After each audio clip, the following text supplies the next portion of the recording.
Oi meninas, tudo bem? Boa noite. Agora você vai ter uma live com a doutora Carolina Takahashi. Ela vai falar tudo sobre contorno corporal. A gente tem algumas dúvidas que vocês enviaram. Oi Ayumi, tudo bem? E também vocês podem estar enviando. Na descrição tem a caixinha de perguntas com uma interrogação, aí eu pergunto de forma anonimamente.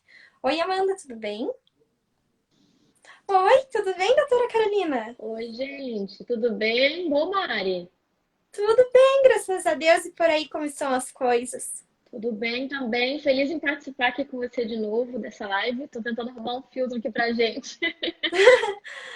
Imagina, Assim. obrigada, doutora, né? Nossa segunda live, né? A primeira foi bem proveitosa, a gente chegou a fazer, continuar ela, de tanta pergunta que teve.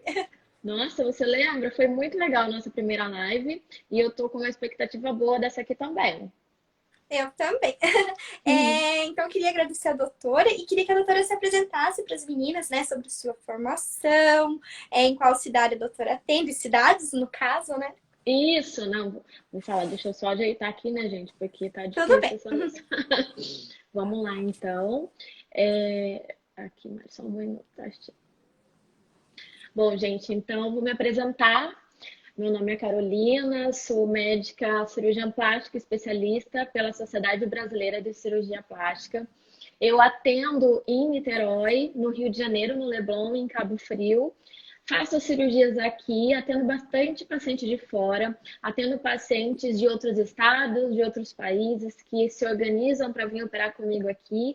E minha ênfase hoje em dia das cirurgias são cirurgias corporais, muita mama, muito abdômen, lipo HD. Então, são as cirurgias muito procuradas hoje em dia, né, Mari?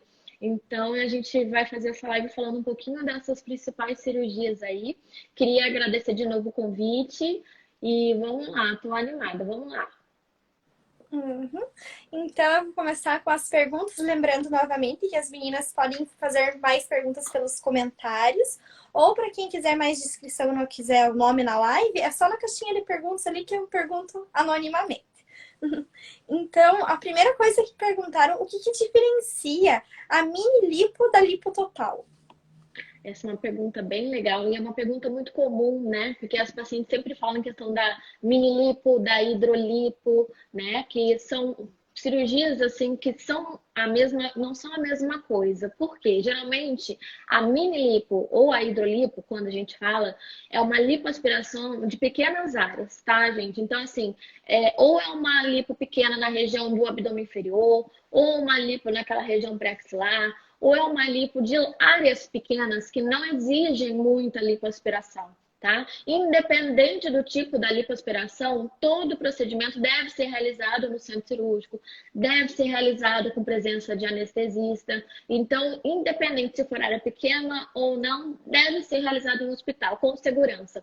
Então, o que diferencia mais mesmo essa questão da mini lipo com a lipo, lipoescultura, o que for, é a região e a área, né? Que pode ser uma área menor ou maior, dependendo. Então tem que ser bem avaliado para ver se isso é uma indicação para você. Porque às vezes a gente fazendo uma área pequena em você, você não vai ter tanto resultado quanto você gostaria, né? Por isso que às vezes não é a melhor solução. Uhum. E em relação à paciente, ela pode fazer essa lipoaspiração menor no consultório?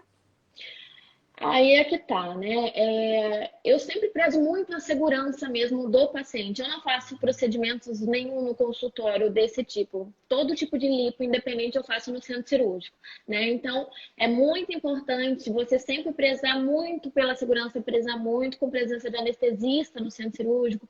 Então, no consultório, geralmente, eu não faço nenhum tipo de procedimento desse tipo. No Uhum. consultório, né? Uhum, tá certo, doutora. Eu também concordo com isso. Aqui já surgiram umas perguntinhas, eu vou intercalando com as perguntas que as meninas já tinham enviado. A Ótimo. Beth falou: tenho prótese de 260 ml, fiz masto há 4 anos, porém, quando deito, as próteses estão indo para o lado. O que que acontece às vezes? é que você pode, com o tempo, ter mais flacidez. Com o tempo, as mamas podem ceder, né? Até mesmo pela gravidade, até mesmo pelo volume, né? Que você tem ali da prótese de alguns anos. Então, ela pode acabar cedendo para o lado, porque você, às vezes, tem um excesso já de pele aí associada, né? Então, por isso que é importante. A gente, às vezes, fala assim, ah, porque se você colocar um implante, você nunca mais vai precisar trocar, porque não tem data de validade. Eu já estou tocando até nesse assunto, porque é um assunto muito falado, né?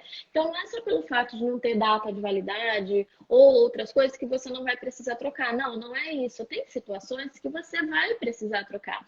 É uma delas, né? Se você achar que está caindo muito para o lado, se você achar que tá muito, a sua mama está muito cedida, nesse caso aí tem que pensar em talvez fazer uma nova mastopexia, né? Ou às vezes essa questão de cair para o lado pode ser até o natural, né? Então tem que ver bem o que que é esse seu cair para o lado aí. Por isso que é importante a gente avaliar. Uhum.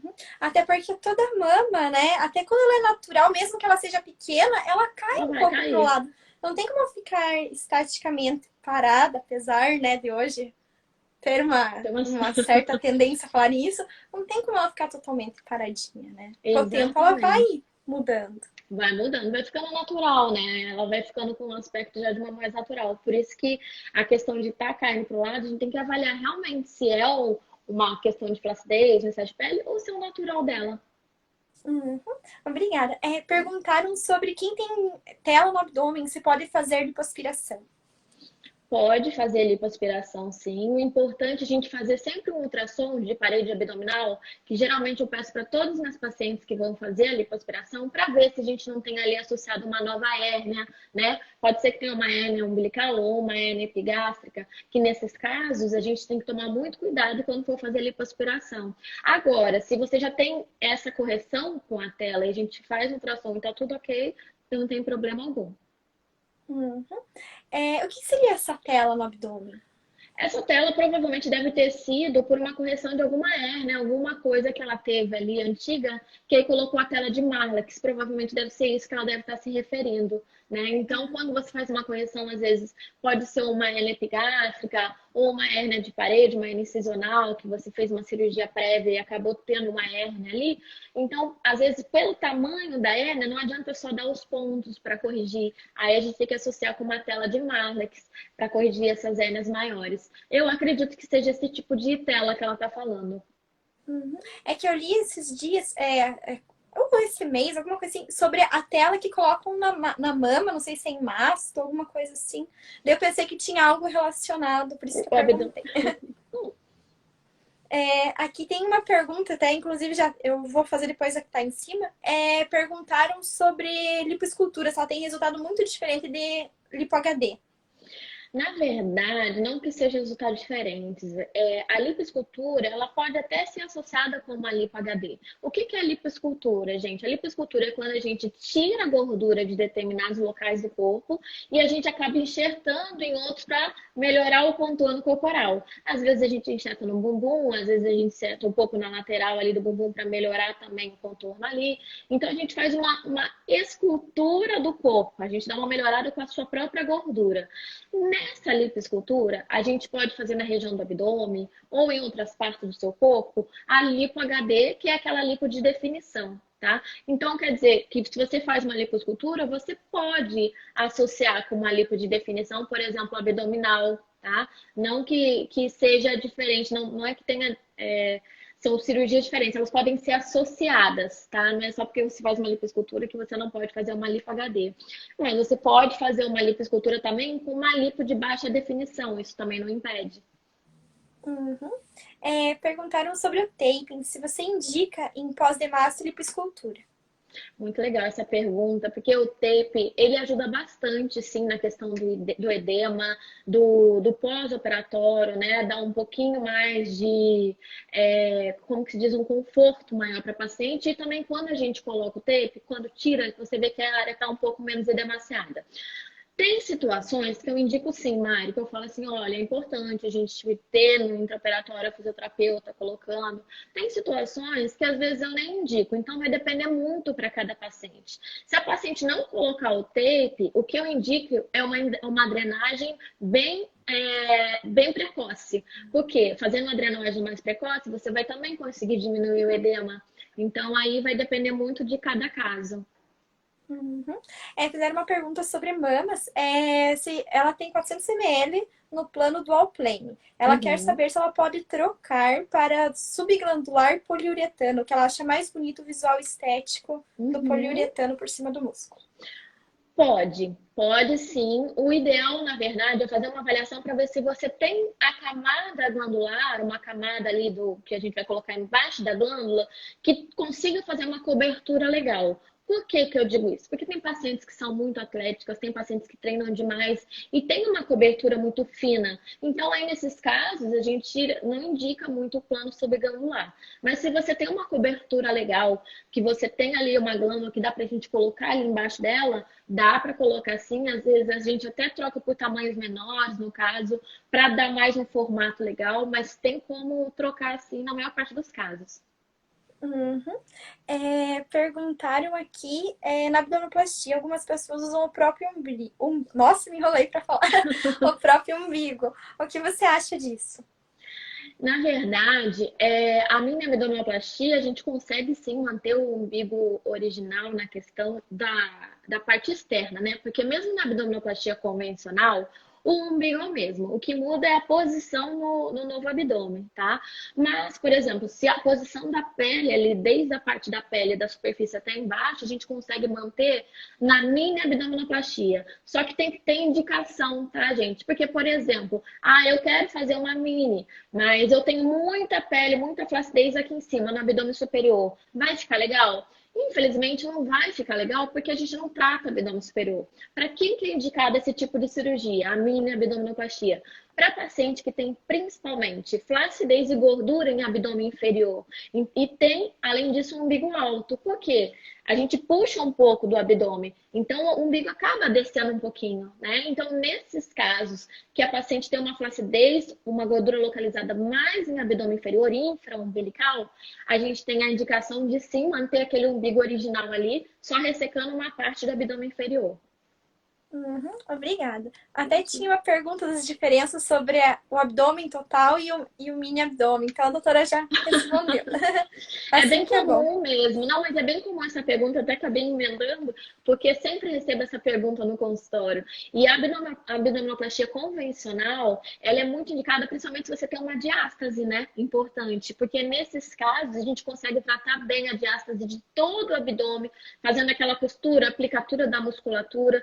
Então, tem situações que a abdominoplastia convencional. Não adianta a gente fazer uma mini que o resultado pode não ser satisfatório. Uhum. A Samira falou assim: tenho 65 centímetros de circunferência de cintura. Posso fazer algum tipo de lipo? Aí a gente precisa ver a questão de você por completa, né? 65 centímetros de cintura é uma cintura bem volumosa. A gente tem que ver se nessa cintura sua tem associado uma diástase ou não, né? Geralmente dá para fazer uma lipo de cintura assim. Só que se você tiver, por exemplo, uma diástase importante associada, por mais que a gente faça essa lipo de cintura, pode ser que a gente não consiga devolver 100% do seu contorno, né? A gente não consiga melhorar muito, porque nesses casos é só aplicatura. Mas a maior parte dos casos, se você tem uma gordura localizada, o seu IMC vai até mais ou menos 28, 30, a lipoaspiração dá para fazer um resultado bem legal, sim. Uhum, obrigada. Aqui também tem uma pergunta sobre a Lipo HD, mas aí dá para fazer bem completinha. Vamos? É assim, ó. Ela perguntou sobre o pós-operatório da Lipo HD, se ele é diferente da lipo convencional. Convencional. E daí aqui tem uma pergunta, né, que enviaram. Qual que é a diferença entre a Lipo HD e a lipo convencional? Eu lembro que a doutora já meio que respondeu anteriormente, mas dá mais Aham. uma... Claro, não, eu vou falar porque é uma pergunta muito legal e bem comum também, tá? As pacientes sempre chegam no consultório e falam assim, qual é a diferença? Qual é indicada para mim, né? Então, primeiro, para eu explicar um pouquinho da diferença da lipo convencional com a lipo HD, é a questão da gente definir a musculatura, entre aspas, né? A gente deixa o corpo mais atlético na lipo de definição, né? Então, para você fazer uma lipo de definição, você tem que ter indicação. Por exemplo, tem que ser uma paciente que realmente já esteja adaptada a uma academia, que tenha pouca gordura, né? Não seja aquela lipo muito grande, seja uma lipo realmente para a gente realçar alguns contornos musculares, tá? Agora, a lipo convencional, a gente faz a lipo completa, só que a gente não dá essa realçada. O que são essas a musculatura? Geralmente na mulher, a gente consegue realçar aquela musculatura mediana, né? Que é aqui da linha alba, e as laterais, que a gente fala que são as semilunares, que são aquelas mais discretas mesmo, que a gente gosta de dar uma realçada. Então, para a gente ter a indicação principal se você tem realmente pouca gordura, se você já tem um perfil para isso, né? Então, basicamente é isso que diferencia, porque resumindo, a lipo HD nada mais é que realçar os contornos musculares da musculatura que tem embaixo ali, tá? O pós-operatório, no caso da lipo convencional e HD, vai mudar sim, tá? Por quê? Nessas áreas que a gente realça a musculatura, gente, que a gente faz essa marcaçãozinha, a gente acaba fazendo um pouco mais de lipo nessas regiões, tá? Então, por isso que no pós-operatório, na drenagem linfática, é muito importante dar ênfase nessas regiões em que foi realizada essa lipoaspiração, tá?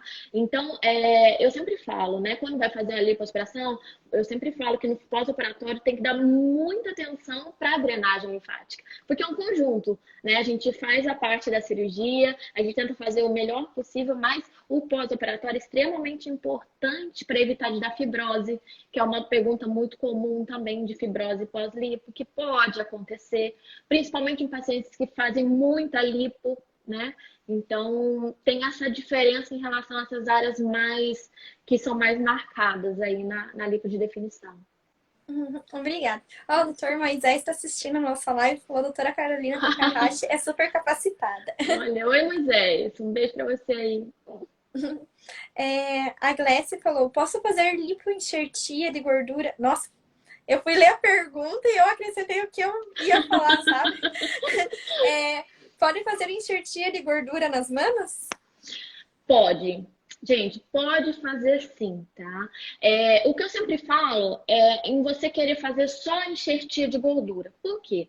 Quando você enxerta muita gordura na mama e você não tem muita indicação para isso, você vai ficar com as mamas flácidas, né? Porque a gente vai encher a mama de gordura e ela vai acabar basculando e vai ficando mais flácida, porque é diferente a gente fazer um enxerto de gordura e colocar um implante de silicone, tá? Então, para fazer um enxerto de gordura puro, que a gente fala só um enxerto, você tem que ter muita indicação para depois você não se arrepender de você ter feito isso, né? Então, para você não criar uma expectativa, porque o enxerto de gordura não é a mesma coisa de implante, tá, gente? Não é. O que geralmente eu gosto de fazer é associar o enxerto de gordura com o implante de silicone para melhorar aquela marcação do colo, tá? Que a gente fala que é a mamoplastia híbrida. Então, nesses casos, eu acabo fazendo um enxerto de gordura ali no colo para melhorar o contorno do colo, mas não propriamente só para dar o volume. Não quer dizer que não possa fazer. Tem que ter a indicação para fazer para ter um resultado legal. Perguntaram, a mulher ela já teve filhos e ela perguntou se ela pode fazer a lipoenxertia, abdominoplastia e mastopexia tudo de uma vez só. Olha, gente, isso daí, assim, para fazer a indicação de cirurgias combinadas, a gente tem que seguir uma série de fatores. Começando pelo pré-operatório, você vai fazer vários exames, a gente vai ver se você tem realmente a indicação de fazer todas essas cirurgias. Aí você faz os exames, passa no cardiologista. O cardiologista vai avaliar se você tem condições cirúrgicas para fazer uma cirurgia desse porte, porque é uma cirurgia mais demorada, né? Você vai ficar mais tempo no centro cirúrgico. Então, você tem que ter a indicação para fazer todo esse procedimento, né? Se você passou por tudo isso e tiver indicação, aí a gente pode programar de fazer uma cirurgia combinada assim, né? E preparar toda uma equipe para isso, para a gente ter uma equipe toda ali no centro cirúrgico preparada para uma cirurgia de grande porte. E também tem a questão da posição para dormir, né? Porque fez a masto, vai acabar dormindo de frente. Aí você vai acabar amassando a gordura que foi enxertada no bumbum também, né? E eu acho que É. tem uma coisa que não pode apertar essa gordura no início, né? Na verdade, Mari, a questão da gordura enxertada é diferente de você colocar, por exemplo, um implante de silicone, né? O implante de silicone realmente você não pode deitar com a barriga para cima, você tem uma posição exata para dormir, para não comprimir. Agora, o enxerto de gordura em si não vai contraindicar você sentar, não vai contraindicar você dormir, né? O que acontece é, por você estar comprimindo essa gordura, você vai já ter uma perda, né, considerável dela que a gente já calcula, né? Mas não quer dizer que você não possa dormir de barriga para cima por causa do enxerto de gordura, tá? Não contraindica, não. Uhum. Perguntaram também sobre o sutiã interno. O sutiã interno hoje em dia é uma técnica bem usada para a gente poder realçar mais o colo, principalmente de pacientes que querem ter um colo bem marcado, que tem a indicação da gente fazer esse sutiã interno, porque o que é isso? Nada mais é que são pontos, né, com um fio específico que a gente faz na loja ali da mama, para tentar jogar o implante mais para o meio e dar aquela realça, aquele colo mais marcado, e evitar de que com o tempo a mama acaba cedendo muito e perdendo esse colo. Então, pacientes que têm indicação sim de fazer, eu acabo fazendo sutiã interno. Uhum. Obrigada. Nada. Também perguntaram sobre a alça muscular, se ela pode ser relacionada ao sutiã interno. Pode, até pode ser relacionada. A alça também ela vai ajudar na sustentação do implante ali, né?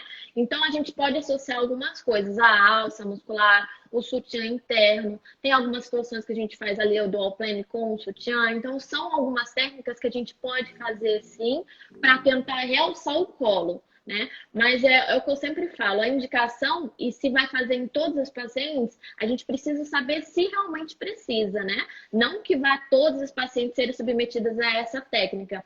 Tem técnicas que são indicadas mais para um tipo de paciente, outro para outros, mas quando precisa, eu faço sim. Uhum.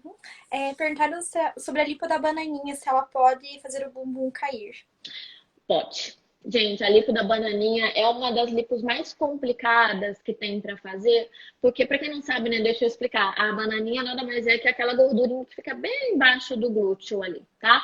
E costuma incomodar várias pacientes. Então, o que que acontece? Quando a gente faz a lipo dessa região, se você não faz uma lipo adequada, você pode perder a estrutura do glúteo, né? Do bumbum. Então, ele pode acabar ficando, não ficar mais o bumbum redondinho e marcadinho, ele pode realmente dar uma caidinha. Então, por isso que para fazer essa lipo dessa bananinha, você tem que ter muita indicação, né? Tem que incomodar demais mesmo e fazer na quantidade adequada para a gente não perder ali o contorno do glúteo.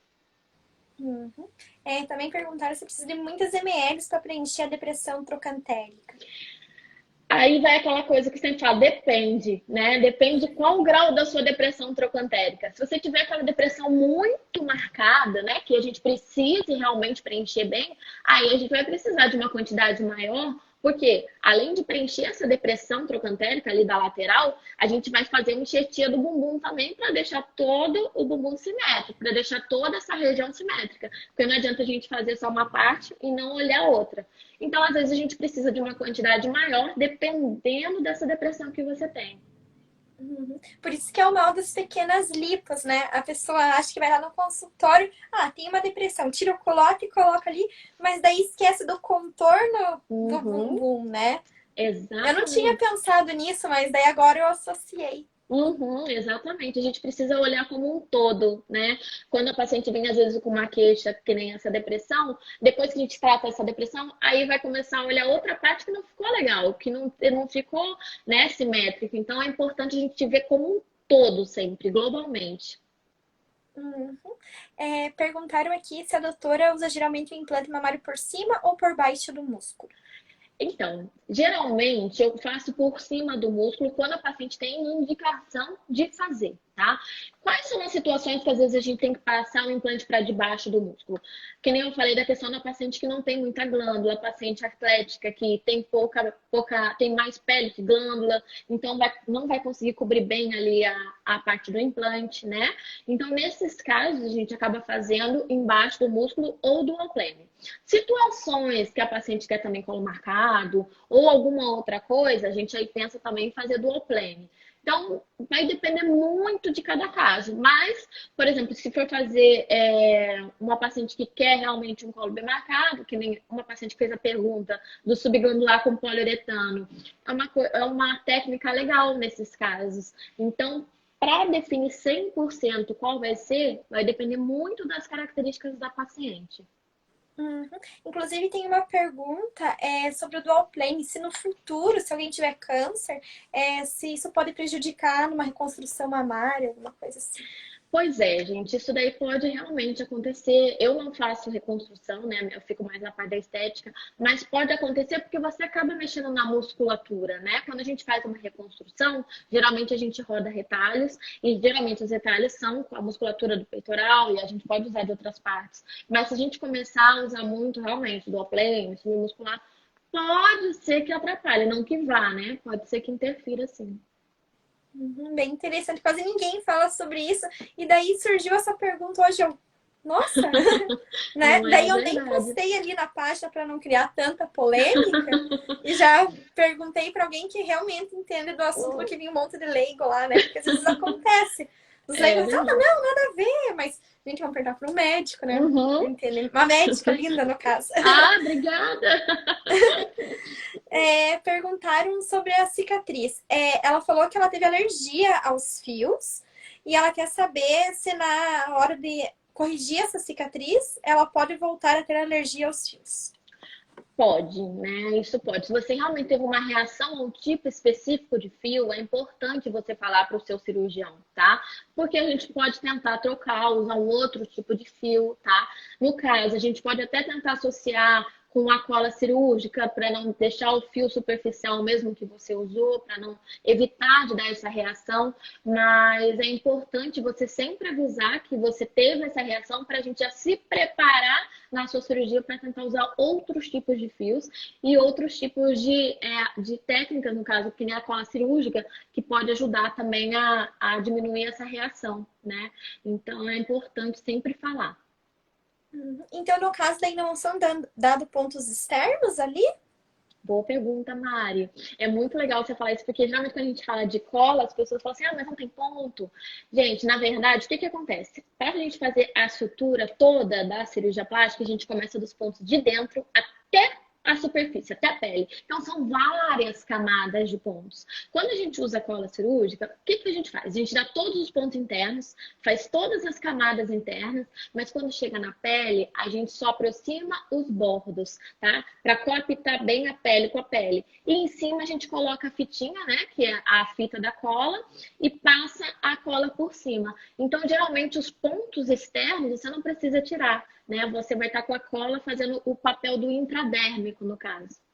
Nossa, que interessante. Eu achava que ia pontos e mais a cola. Então, nesses E, casos, sabe como, né? Tipo, fora aham, esses sim, pontos internos, ali na temos por parte externa fora. ainda, né? Uhum. Mas bem interessante. Não, não tem, porque a gente consegue coaptar bem os bordos com os pontos internos, né? Que a gente faz os ancoramentos que a gente fala, e aproxima bem a derme com a derme. Então aí não tem necessidade de você colocar, por exemplo, um intraderme com um outro fio ali. A gente consegue deixar ela bem justinha, bem ali certinha, e a cola ela vem só para manter aquela cicatriz estável até completar a fase de cicatrização ali, inicial. Bem interessante. Obrigada, doutora. A Imagina! Gleice perguntou: o que pode promover um bom resultado numa cirurgia quanto uma cintura bem feita? Todas querem uma cinturinha, né? O que pode promover um bom resultado na cirurgia quanto a uma cintura bem feita. Gente, vamos lá. A cintura, a gente precisa ver, que nem eu já até comentei a questão da diástase, né? Se tem ou não. Porque quando, por exemplo, a mulher fica grávida, né? O abdômen, eu sempre gosto de falar, explicar mais ou menos para ver se dá para meio que entender melhor. O abdômen, ele distende, tá? Quando você tem um neném, o abdômen, o reto abdominal, a musculatura, às vezes ela não volta 100%. Então, ela fica mais aberta, tá? O que que acontece? E é a queixa da maior parte das mulheres. Ah, depois que eu tive filho, eu perdi minha cintura. Depois que eu tive filho, eu fiquei quadrada. Então, nesses casos, provavelmente você tem uma diástase associada. Não é só a gordura, tá? Então, pra gente ter uma cintura bem legal num pós-operatório, ter um resultado legal, a gente precisa ver você como um todo. É só gordura no seu flanco? É só gordura na sua cintura? Ou você tem alguma outra coisa associada, né? Pra gente poder tratar tudo e devolver o máximo possível do contorno corporal. Uhum. E, inclusive, o hipopressivo, ele é bom para começar a fazer antes e depois também da cirurgia, para ajudar nessa cinturinha? Muito legal essa pergunta. O hipopressivo, ele até ajuda muito na diástase, por exemplo, quando a diástase é pequena. Tem situações que até esse exercício, na diástase bem pequena, às vezes consegue voltar bastante, fortalecer bastante a musculatura, e às vezes você nem precisa fazer a aplicatura, se a sua diástase for pequena, tá, gente? Porque diástase grande geralmente não consegue voltar com exercícios. Então, para você fortalecer a musculatura, é muito importante, sim, você já fazer um exercício, você fazer um hipopressivo, você trabalhar essa musculatura para ter um resultado melhor. Bem legal essa colocação aí, Mari. Uhum. Perguntaram sobre a correção de mamas tuberosas, como ela é feita?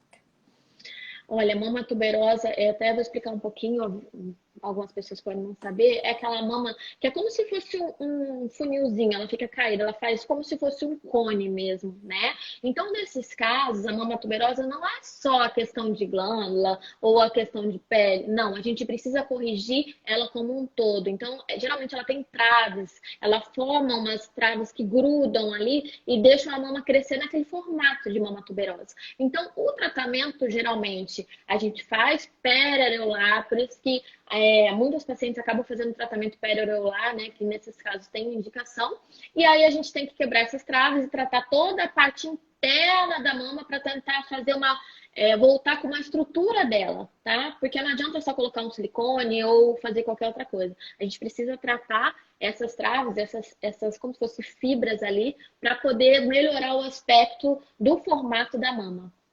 Uhum. Obrigada.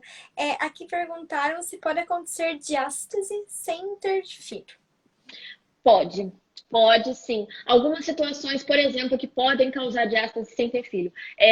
Exercício físico muito intenso. Paciente que faz muita força abdominal, por exemplo, vamos pensar um crossfit, que você levanta muito peso, você distende muito a barriga. Nesses casos, você pode realmente ter associado aí uma diástase. Então, são várias situações que podem acontecer.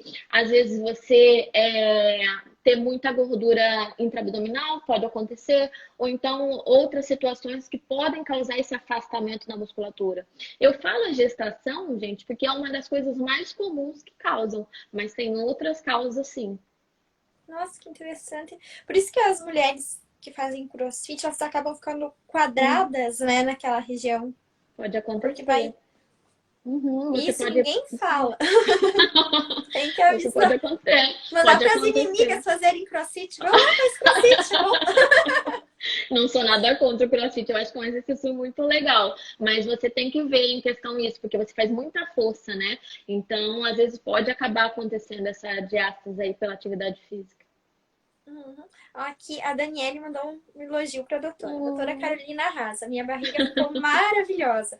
Só tenho a agradecer por ter me devolvido a autoestima. Ai, fico tão feliz em ver esses comentários. Obrigada, Dani. Tá maravilhosa mesmo. Um grande beijo aí pra você. Perguntaram se é possível fazer a lipoaspiração da axila junto com a prótese de mama. Gente, não é só possível, como assim, 99%, para não falar 100% dos casos, eu acabo fazendo.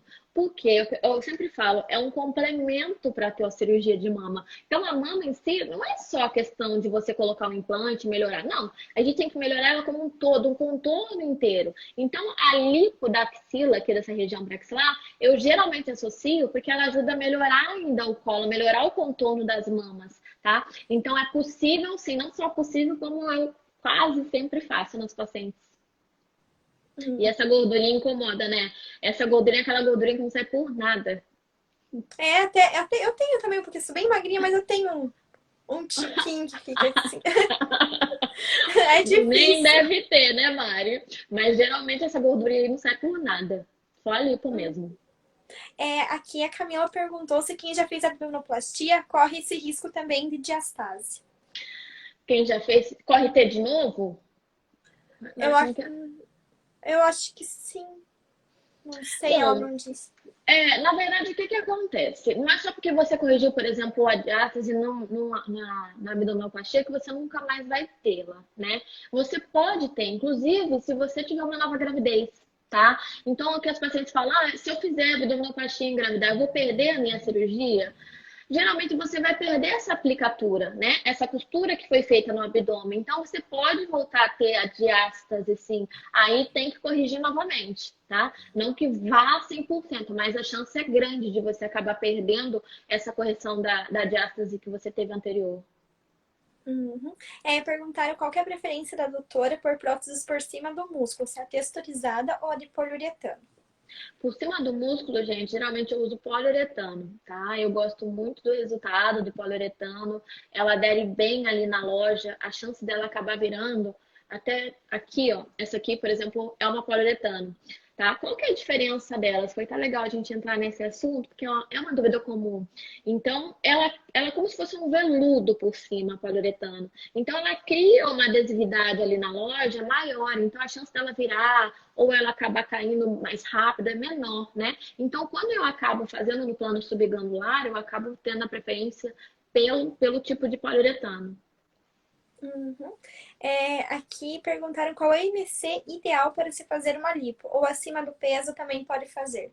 Boa pergunta, gente. Não que seja contraindicado acima do peso, né?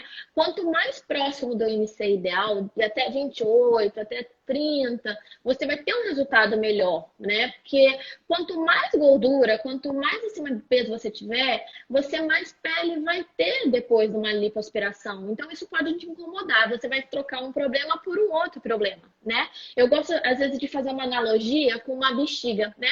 A bexiga cheia. A bexiga cheia ali, tá? A pele distendida, tá tudo ok. Na partir do momento que a gente esvaziou essa bexiga, ela vai começar a ficar fraca, ela vai ficar solta. É a mesma coisa na lipoaspiração. Então, se a gente for fazer uma lipoaspiração muito grande, né, numa paciente que está muito acima do peso, você vai sim ter mais flacidez. Você pode não ter um resultado tão legal e tão esperado, né? Então, não é que seja completamente contraindicado. Não, mas se você estiver ali dentro do perfil do MC, você vai ter um resultado melhor, você vai ficar mais feliz com o seu pós-operatório. Uhum. E a lipoaspiração, em termos de retirar essa gordura, ela proporciona benefícios para a saúde? Porque esses dias eu achei, até foi engraçado, que eu falo, foi engraçado. Tava assistindo o Danilo Gentili, daí apareceu o Uhum, Dr. Ray lá. E daí uhum. ele falou que o cachorrinho brasileiro, ele é muito gordo, né? Que é diferente do cachorrinho dos Estados Unidos. E que ele queria fazer lipoaspiração nos cachorrinhos do Brasil Mentira. para os cachorrinhos ficarem mais saudáveis. Gente, Isso então, tem alguma relação, tipo, da isso, gordura deixar mais saudável? A pessoa que é gordinha, que não consegue. Não. na verdade, uma evidência científica por causa disso, olha só, é muito difícil eu te falar, mas não é que você tirando essa gordura você vai ser mais saudável, né? Porque a gordura em si, ela com certeza ela vai te deixar mais difícil de você praticar uma atividade física, às vezes não vai dar um incentivo para você sair do sedentarismo, né?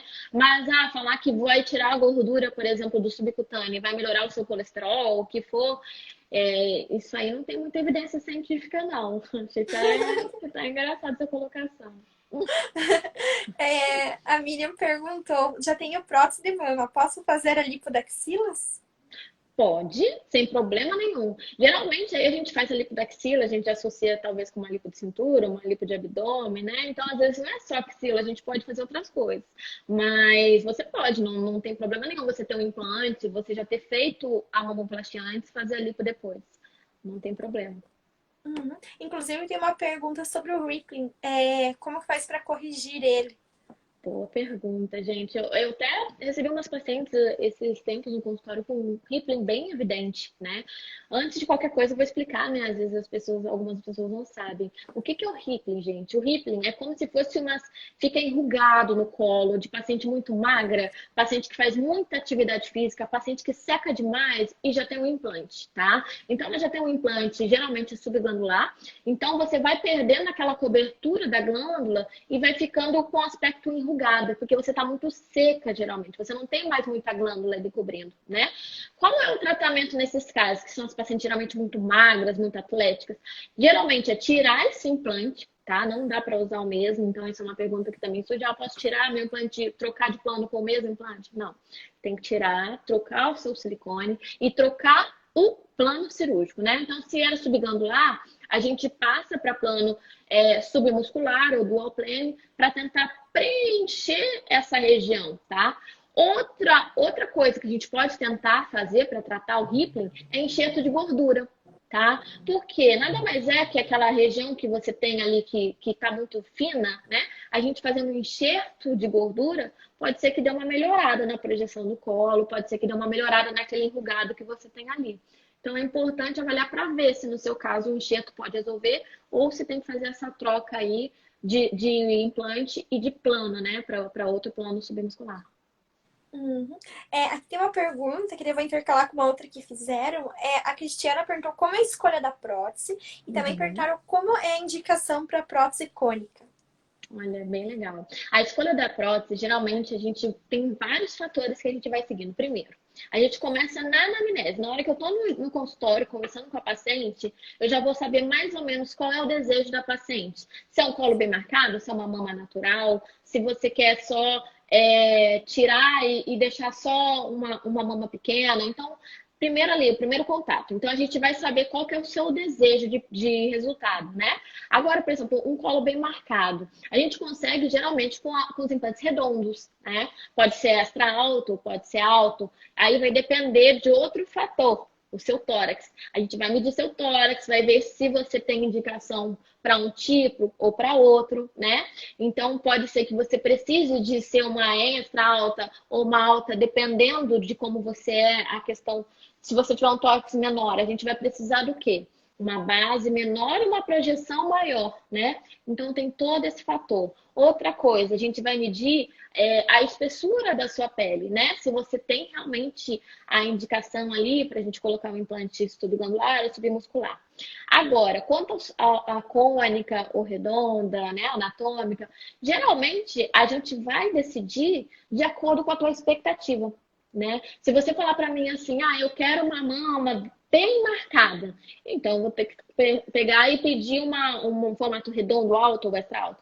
Não, eu já quero um formato mais natural, um formato mais anatômico, né? Então aí a escolha da prótese geralmente a gente se faz principalmente na sua expectativa e no seu biotipo, né? Para a gente poder definir. Uhum. Perguntaram também sobre as próteses mais preenchidas. Como assim as mais preenchidas? Seriam as mais redondas, mais projetadas? Não sei se perguntaram isso. Bom, as mais preenchidas eu acredito que ela deve estar falando em questão das redondas mesmo, as mais projetadas, que são a extra alta, né? Então, geralmente, até vou tentar explicar um pouquinho a diferença da alta e da extra alta. Eu vou tirar os comentários para aparecer melhor aqui, daí depois a gente coloca de novo. Tá. Para vocês entenderem mais ou menos. Essas duas aqui são implantes redondos, tá? Então, tem a base redonda. A diferença para ser alta e extra alta é a projeção, tá? Então, quando que você vai saber? Geralmente, a extra alta, gente, ela é mais pontudinha, tá? Eu costumo falar, é como se fosse uma anhabenta, mais pontuda mesmo, tá? E a alta em si, ela tem uma base um pouco maior que a extra alta e ela é um pouco menos projetada, ou seja, ela fica um pouco menos pontudinha, tá? Menos projetada, menos bicudinha. Então, em relação aos implantes redondos, em relação aos colos marcados, em ser alta ou extra alta, a gente vai definir principalmente com essas duas medidas. A base, né, para preencher o tórax, e a projeção, que daí vai ser aquilo que vai ser projetado para frente. Uhum. A cônica, ela, não sei se a doutora tem, mas ela é mais pontudinha que a extra alta, né? Deixa eu colocar aqui que tá acabando a bateria, peraí, deixa eu colocar esse outro. Ela é bem mais pontuda, a cônica. Então, é bem difícil a gente usar a cônica se você tiver realmente a indicação. Porque pode ser que ela fique muito pontuda e não dê tanto o colo, entendeu? Porque ela projeta mais pra frente do que preencher realmente a loja. Tá conseguindo me ouvir, Mário? Eu troquei o fone. Sim, perfeitamente. Então tá. Se quiser, pode tirar até o fone que funciona melhor, se você achar. Vamos ver. Vê se vai ficar muito ruim. Tá ouvindo? Eu acho que ficou Então, até melhor, sabia? Tá ótimo. Parecia que antes a voz parecia que tava um pouco roquinha, sabe? Então vamos deixar assim. Uhum. Perguntaram, quando temos flacidez na perna, é recomendado fazer lipo? E a flacidez não é pós-bariátrica, e sim uma flacidez leve. Leve. Isso é muito importante. Gente, pode ser que seja indicado fazer a lipo sim, se a flacidez não for tão importante. Então, se você for mais gordura mesmo, tem um pouco de flacidez, o que que a gente pode fazer nesses casos? A gente faz a lipo, retira um pouco daquela gordura e consegue tratar essa flacidez pequena, por exemplo, com bioestimuladores de colágeno. É uma opção para a gente tratar uma flacidez pequena, né? Agora, flacidez importante, se a gente fizer uma lipo, vai resultar numa flacidez maior ainda. Então, por isso que é importante a gente ver o grau dessa flacidez. Porque nesses casos, aí tem que fazer o lifting, né, Mari? Que é aquela cirurgia que tira a pele, que faz aquele corte na região interna da coxa. Mas, se for uma flacidez pequena, não muito importante, a gente pode fazer uma lipo para diminuir o volume dela, que fica aquele atrito de uma coxa com a outra, que às vezes incomoda demais, e tratar essa flacidez aí com outros tipos de tratamentos, né? Que no caso, com um estimulador, algum outro tratamento para melhorar a flacidez. Uhum. Inclusive, a doutora falou sobre o lifting, né? A próxima pergunta é sobre o que é o lifting de glúteos. Lifting de glúteos. Gente, o lifting de glúteos, na verdade, é cirurgia para tentar levantar ele um pouquinho, né? Tem várias formas de a gente conseguir fazer esse lifting. Você pode fazer, por exemplo, com a enxertia glútea para tentar dar uma melhorada ali no volume no colo superior do glúteo. Tem situações que você precisa, por exemplo, ressecar uma pele ali na região do dorso para tentar levantar um pouco o glúteo se ele for muito caído. Então, geralmente, o lift de glúteo em si é melhorar ali o contorno do glúteo dependendo do caso, né? Se a gente vai precisar realmente mexer em ressecção de pele ou fazer a enxertia. Uhum. Obrigada. Nada. Aqui, da escolha da prótese. Aí a próxima pergunta tá aqui. Sou magra, coloquei subfacial 380 ml, extra alto. E mesmo assim, meu colo não ficou com as linhas de clivagem marcadinhos. Uso decote nem parece. Na verdade, muita coisa a gente às vezes não é pelo só o volume do implante, tá? Às vezes você pode colocar 380, 400, 500, às vezes não é o volume, às vezes é a técnica de colocação do implante, né? Então, tem situações que se você quer realmente um colo marcado, às vezes a gente não precisa nem colocar um implante tão grande, né? Às vezes a gente fazendo os pontos internos, fazendo a alça ou fazendo sutiã interno, às vezes fazendo alguma outra técnica ali, a gente consegue dar esse colo marcado. E associar, às vezes, com enxerto de gordura também é uma opção. Então, não é só questão de você pensar, não, será que se eu colocar maior, cada vez maior, vai ficar com o colo marcado? Não, aí vai depender muito, né? Vai depender. Às vezes, a gente fazendo uma técnica diferente aí, dê para melhorar o colo, sem precisar aumentar muito esse volume. Uhum. E esses pontos internos, sutiã, eles podem ser... Porque a alça muscular eu sei que é só por baixo do músculo. Mas essas outras técnicas podem ser feitas por cima do músculo? Geralmente a gente associa com dual plane, um pouco embaixo do músculo e um pouco embaixo da glândula, né? Então Uhum. não é 100% embaixo da glândula, não. Uhum. Obrigada. Perguntaram se o tamanho da glândula mamária interfere no tamanho da prótese. E antes ali mandaram umas mensagens, até pulei, desculpa. A Gil falou presente, Carol, e a Gleice falou, estou com consulta marcada com a doutora, já estou nervosa. Ai, gente, que bom, fico feliz. Te espero no consultório logo, Gleice. Ju, um beijo para você. Bom, a glândula mamária interfere no tamanho em questão de volume, né? Por quê? Por exemplo, se você tem mais glândula ali antes de colocar um silicone, não tem como eu colocar um implante muito grande, porque senão você vai ficar com uma mama muito maior. Então, o tamanho da glândula mamária, né? O tanto que você tem de glândula mamária prévia, interfere sim na escolha do tamanho, né? Porque você vai associar já o que você tem com o silicone. Então, isso pode acontecer de ficar exagerado às vezes. Então, não é só porque, por exemplo, minha amiga também não tem nada de mama, eu também não tenho nada de mama, ela pôs tanto, eu quero pôr o mesmo tanto. Não é assim, a gente precisa saber se realmente a espessura é parecida, se realmente a estrutura da sua mama é parecida. Então, realmente interfere, assim, a quantidade de mama prévia que você tem. Uhum. Perguntaram também sobre a simastia congênita. Ela falou que ela tem simastia congênita. Quer saber se é muito difícil essa correção. A simastia é uma correção, não é que seja difícil, né? Realmente é um pouquinho mais complicada de se fazer, mas dá pra gente tentar fazer, ainda mais se for congênita, então a gente tenta fazer como se fossem uns pontos ali realmente para tentar fechar, né? Antes de explicar isso, para quem não sabe, simastia é quando tá uma mama junta com a outra praticamente, né? Então ficam meio juntas, simastia. Então, para fazer o tratamento, a gente precisa tentar separar um pouco essas mamas. Então, não que seja difícil, né? A gente precisa saber o grau dessa simastia, a gente precisa saber qual a melhor opção de tratamento para você, mas a maior parte dos casos é possível corrigir sim e aí melhorar essa aparência aí que você tem. Obrigada. Perguntaram se tem algum tratamento para o crescimento dos glúteos sem precisar de cirurgia.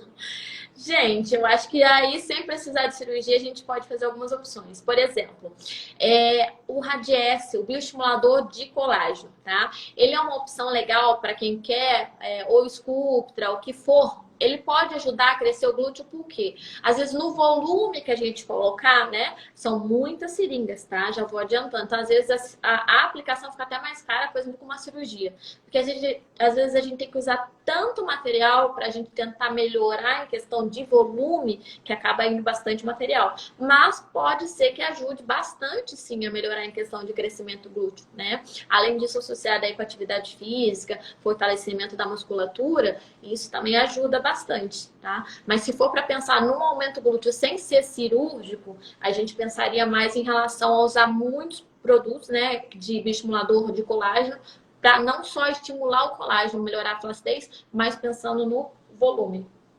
Uhum.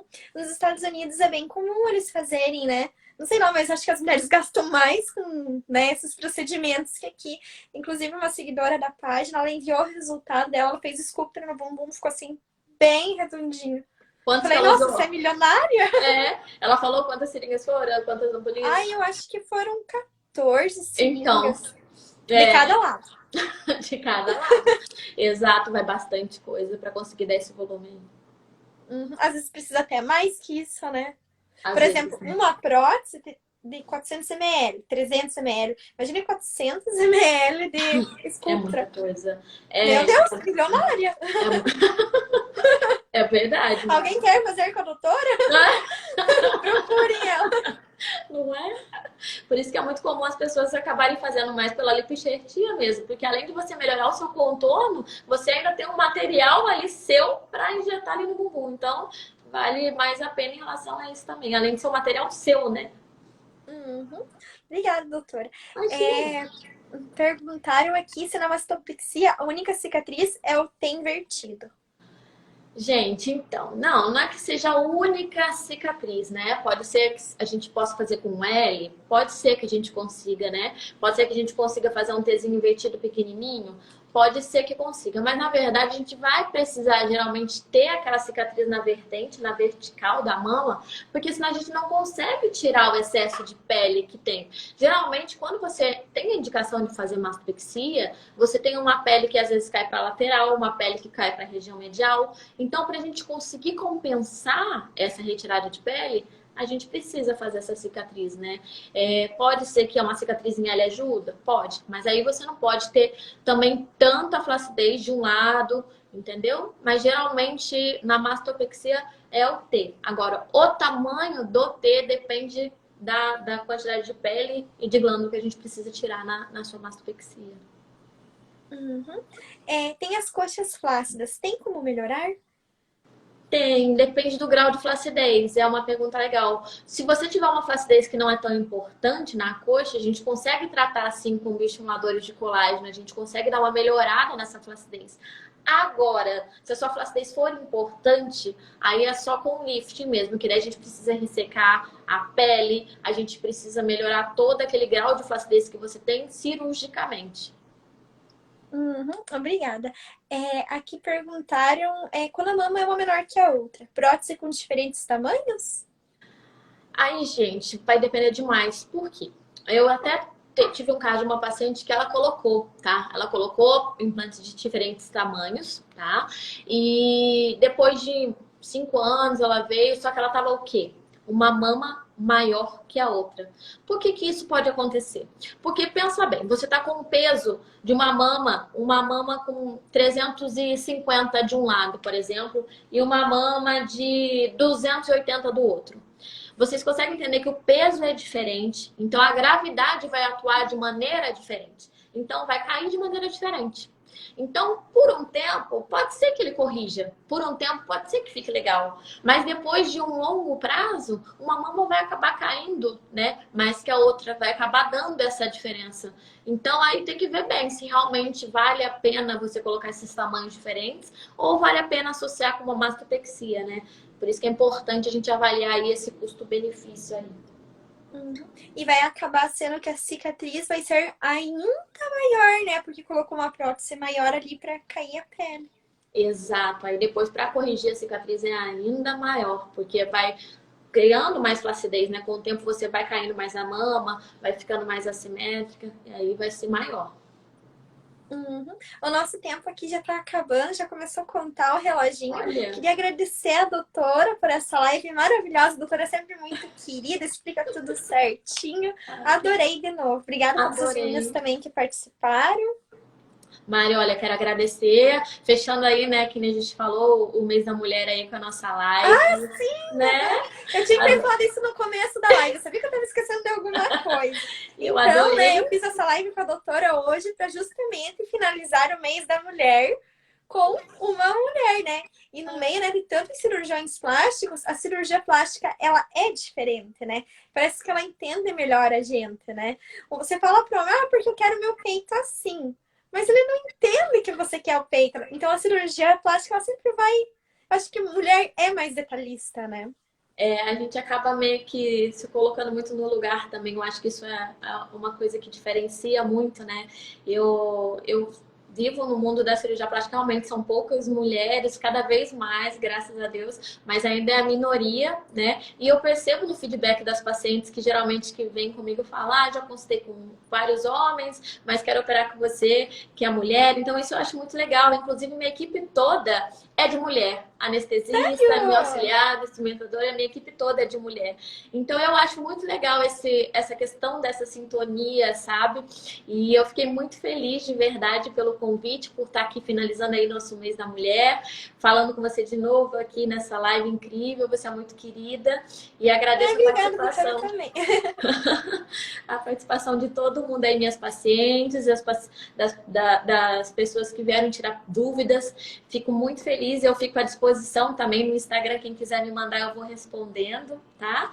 E Mari, obrigada de coração aí pelo convite de novo. Imagina, eu só vou tirar os comentários pra gente fazer um print, né? Pra eu postar ali depois do mês da mulher. Ótimo. Aí, então tá bom. Tchauzinho, até mais. Beijo, Mari. Tchau, tchau. Tchau, a live vai ficar salva ali, depois eu vou postar. Tá ótimo.